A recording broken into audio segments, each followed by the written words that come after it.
আর তাদের সবার আগে ছিলেন আরেকজন, এডসন আরান্তেস নাসিমেন্তো, যাকে সবাই চেনে পেলে নামে। পেলে ইতিহাসের একমাত্র খেলোয়াড় যিনি 3টি বিশ্বকাপ জিতেছেন। এই রেকর্ড সুদূর ভবিষ্যতে ভাঙার খুব একটা সুযোগ নেই। পেলেকে নিয়ে অনেক গল্পই প্রচলিত আছে, যার বেশিরভাগই সত্যি। যেমন আমেরিকার একসময়ের প্রেসিডেন্ট রোনাল্ড রিগানের সঙ্গে পেলের প্রথম সাক্ষাতের মুহূর্তের কথাই ধরা যাক। রিগান পেলের হাত ঝাঁকিয়ে নিজের পরিচয় দিয়ে বলেছিলেন, আমি রোনাল্ড রিগান, আমেরিকার প্রেসিডেন্ট।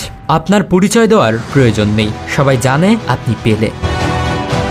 নিজের ক্যারিয়ারে 786 ম্যাচ খেলে 757টি গোল করেছেন পেলে, জিতেছেন অসংখ্য শিরোপা। 3টি বিশ্বকাপ তো আছেই।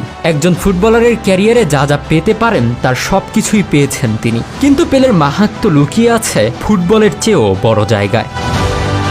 কিভাবে পেলে একটি যুদ্ধ থামিয়ে দিয়েছিলেন সেই গল্প বলা যাক। পেলে তখন খেলতেন ব্রাজিলের ক্লাব সান্তোসের হয়ে। 1969 সালে সান্তোস আফ্রিকাতে ভ্রমণ করে প্রীতি ম্যাচ খেলার